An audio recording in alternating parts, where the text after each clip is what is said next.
In British India, the 255 million Hindus were in a majority. India's 92 million Muslims were concentrated in the northwest and northeast of the country. For nearly 200 years, Britain ruled over India's 380 million people. India was the centerpiece of Britain's empire, a source of money and power. The Mughals control most of India. The first time this great land has been unified in nearly 2,000 years. Lords proclaim religious tolerance. More than 100 million people now see business and industry, science and art flourish. This just ruler leads the country to prosperity and stability. The court chronicle records that Shah Jahan brings the people abundant joy and happiness. For decades, Indians had fought to rid themselves of British rule. The independence movement had been kept in check by ruthless military force. But by 1946, everything had changed. World War II had left Britain bankrupt. August 1947. The British are quitting India nearly 200 years after they took power. One of the largest, most ethnically diverse nations in the world has been divided. One country will now become two, India and Pakistan. After Hinduism, Islam soon becomes India's second religion. The British leave, and there will be a democratic form of government, you see, But in a democratic form of government, the Hindus will always be in a majority, and the Muslim will always be in a minority. We have no chance. Our minority will never be transformed into a majority, and the Hindu majority will always remain a permanent majority. Therefore, we have no chance. It was championed principally by one man, a 70-year-old British-educated barrister, Muhammad Ali Jinnah. His Muslim League demanded the division of India into two, one country for the Hindus and Sikhs, and another for the Muslims. In March 1946, a British government delegation, the Cabinet Mission, arrived to negotiate between Congress and the League. Pandit Nehru, who calls for an Indian republic, is accused by the League of working for domination over the Muslim minority. Jinnah did compromise on his demand for a separate Muslim state. He accepted a united India if it had weak central powers. But Nehru, a socialist and believer in a strong central state, refused any such concessions to the Muslim League. Nehru addressed a convention of Congress members, and he said that there are only two powers in the land, the British and the Congress. Then Quaid-e-Azam said, no, there was third party, and that's Muslims. At the 1938 Muslim League conference in Patna, Jinnah accused Congress of being only a Hindu body. The speech that Mr. Jinnah made there was a bitter attack on the Congress. So bitter that Gandhi was obliged to make a reply.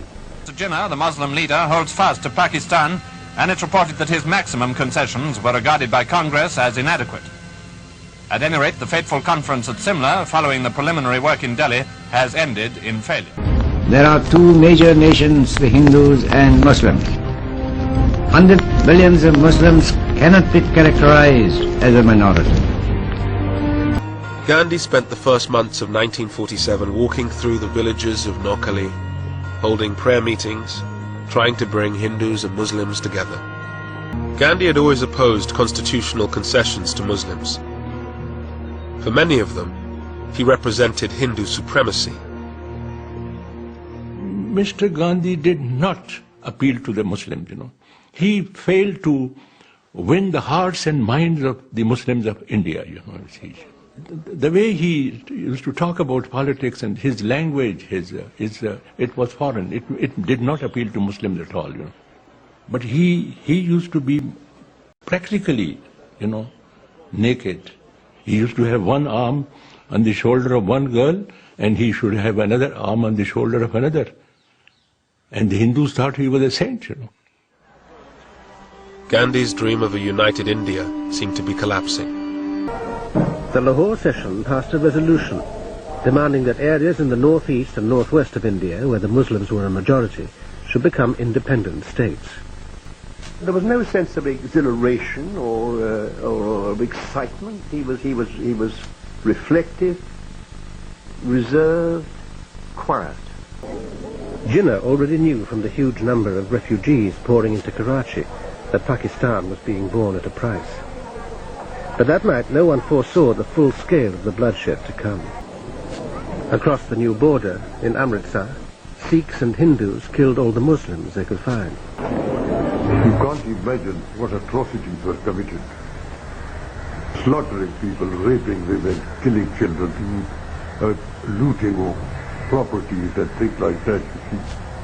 Oh, it was the greatest bestiality you could ever imagine. And on the 10th of January 1948, he began another hunger strike as a means of stopping the massacre of Muslims in India. Jinnah, now installed at Government House, addressed his people. August the 15th is the birthday of the independent and sovereign state of Pakistan.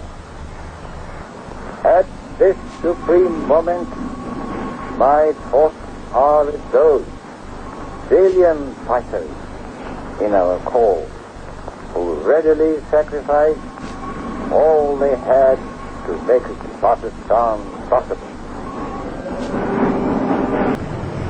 The next morning, Jinnah and his sister Fatima drove from Government House to the new Parliament for the transfer of power. The Mountbattens followed, amid a final display of British pomp.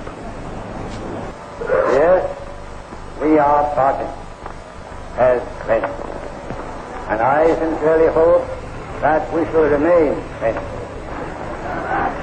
Britain's departure brought glee. Partition would bring horror. And we fought for Pakistan because there was danger of denial of these human rights in this subcontinent.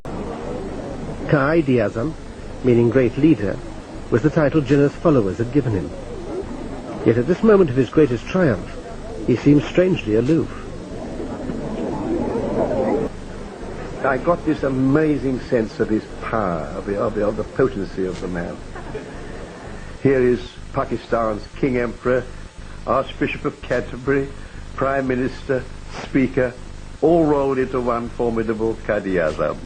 Only voicing my sentiments and the sentiments of millions of Muslims when you say that Pakistan should be based on pure foundations of social justice and Islamic socialism, not otherism. We want the division of India into Hindustan and Pakistan because that is the only practical solution.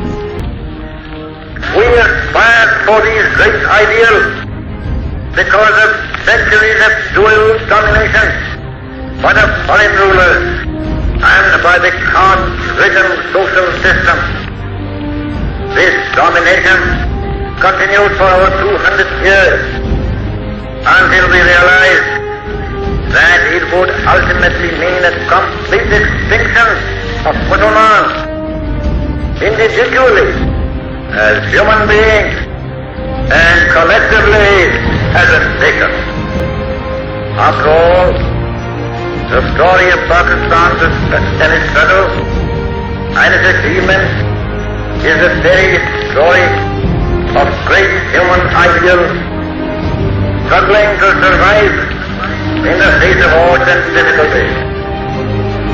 This biggest Muslim state came into being on the 15th of August 1947. It was not merely a government which came into existence. It meant the birth of a great state and a great nation, one supplementing the other and both existing for each other. Automatic pistol and went to the prayer ground, evening at 5 o'clock or maybe 5 minutes. He took 3 steps, bowed before Mahatma Gandhi, and he shot him point blank, 3 bullets.